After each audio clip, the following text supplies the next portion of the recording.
Uma chave enferrujada ainda espetada na fechadura de uma porta de madeira maciça. Na mesa da cozinha, uma garrafa de vidro vazia e um calendário de parede parado em uma folha amarelada pelo tempo. Do lado de fora, ruas perfeitamente desenhadas, com postes de iluminação alinhados e fachadas de casas que, à distância, parecem prontas para receber moradores. Mas não há ninguém.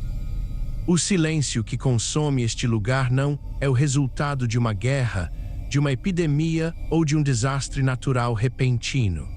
É o resultado de uma escolha, uma única decisão técnica, aplaudida em sua época como o ápice da inovação e da eficiência, que transformou um bairro modelo em um labirinto condenado ao colapso físico. O abandono deste local revela um padrão humano incômodo, a pressa em construir o futuro ignorando as leis mais básicas do tempo. Quando este projeto residencial foi concebido, ele prometia solucionar um dos maiores desafios das cidades modernas, o custo e a velocidade da construção civil. A solução parecia perfeita, quase mágica. No entanto, o que os idealizadores esconderam sob camadas de tinta e propaganda foi uma falha invisível de planejamento que agiu como um cronômetro silencioso.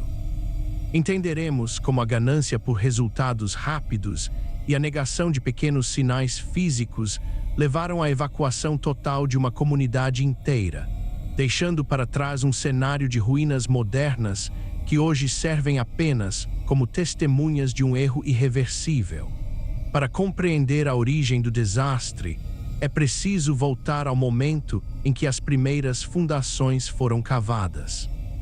O solo daquela região era naturalmente úmido, cercado por colinas que acumulavam a água da chuva e a direcionavam para o lençol freático superficial. Para erguer dezenas de edifícios e residências em tempo recorde, os engenheiros decidiram adotar um composto químico experimental na mistura do concreto estrutural. Esse aditivo prometia reduzir o tempo de cura do material pela metade, permitindo que as paredes fossem erguidas e finalizadas em uma velocidade nunca antes vista. Era a promessa da eficiência máxima, uma resposta moderna para a demanda habitacional crescente.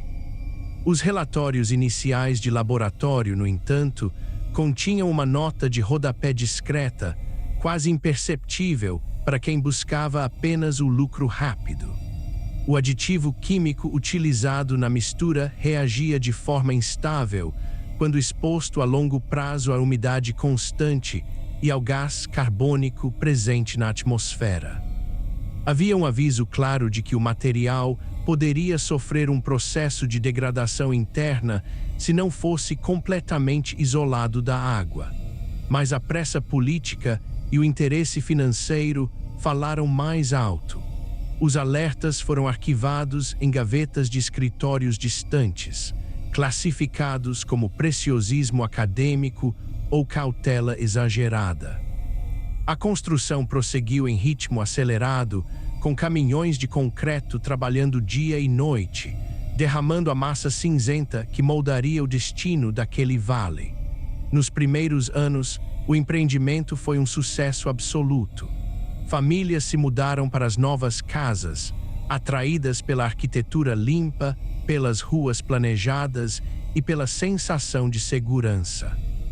As fotografias da época mostram calçadas impecáveis, jardins bem cuidados e uma comunidade que acreditava estar vivendo no início de uma nova era de planejamento urbano.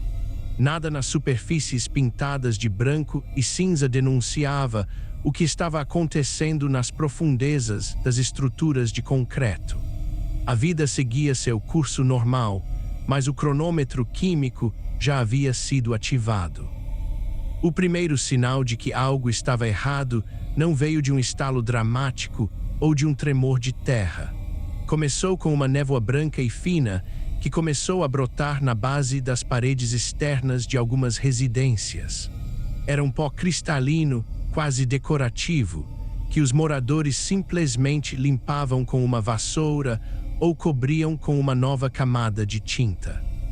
A administração do condomínio, preocupada em manter a imagem de perfeição do local, emitiu comunicados afirmando que se tratava apenas de um processo natural de acomodação do material, uma reação estética inofensiva à umidade do inverno.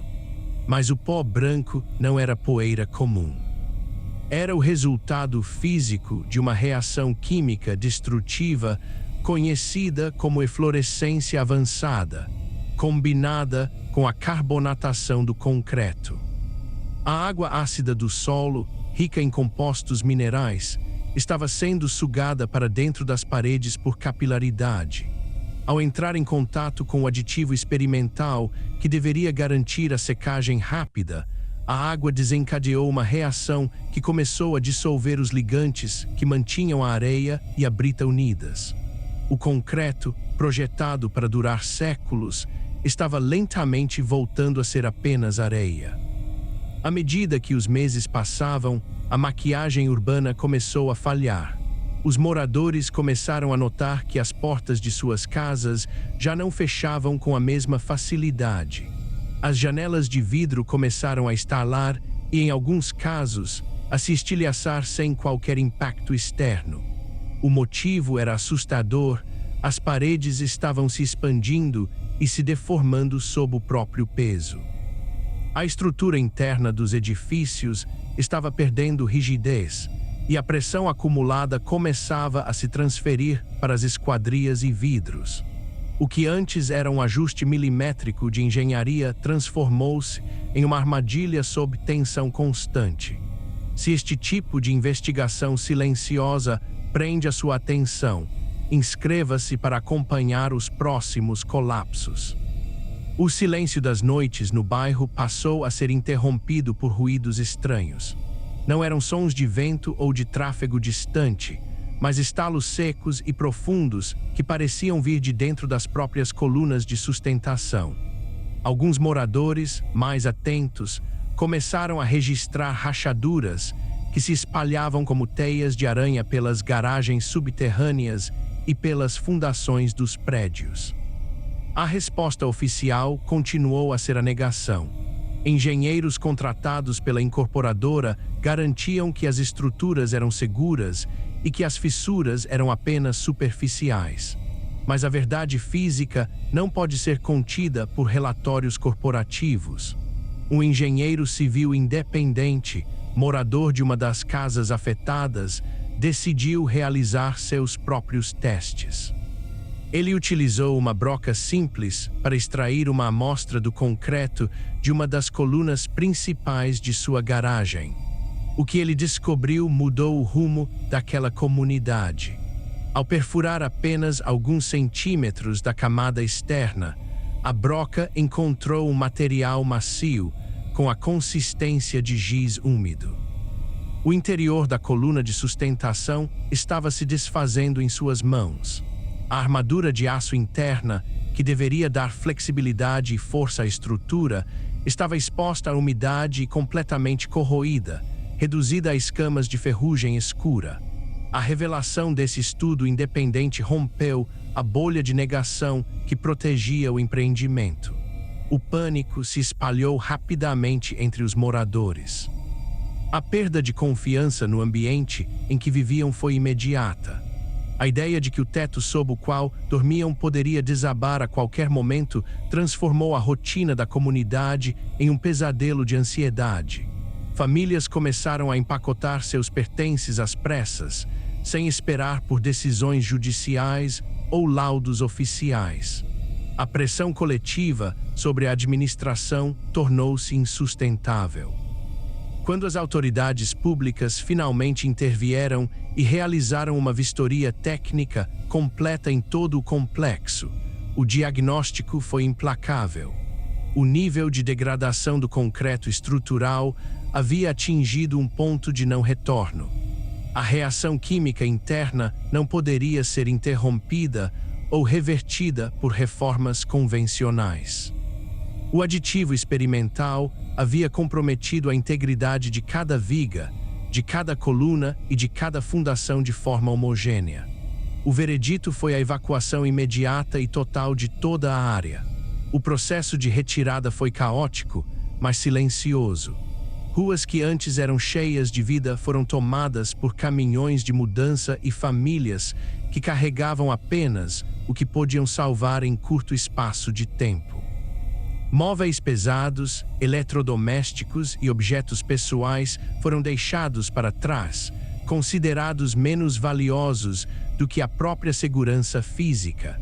Em poucas semanas, o bairro modelo transformou-se em um deserto de concreto condenado. Hoje, o local permanece exatamente como foi deixado naquele período de fuga. O mato alto começou a crescer pelas rachaduras do asfalto, e a umidade, que antes agia de forma invisível dentro das paredes, agora escorre livremente pelas fachadas descascadas. As estruturas estão tão fragilizadas que as autoridades proibiram até mesmo o uso de máquinas pesadas para demolição, temendo que a vibração dos motores cause um desmoronamento em cadeia que possa atingir as áreas vizinhas. O complexo tornou-se uma zona de exclusão permanente. O colapso desta comunidade não foi causado por uma força externa incontrolável, mas pela crença cega de que a tecnologia e a velocidade poderiam atropelar os limites físicos dos materiais. A decisão de ignorar os alertas químicos em prol do lucro imediato e do cronograma acelerado cobrou seu preço décadas depois, transformando o sonho da casa própria em ruínas intocáveis. Cada rachadura naquelas paredes vazias é um lembrete silencioso de que, quando os fundamentos de uma sociedade são construídos sobre a negação da realidade, o colapso não é uma possibilidade, mas uma questão de tempo.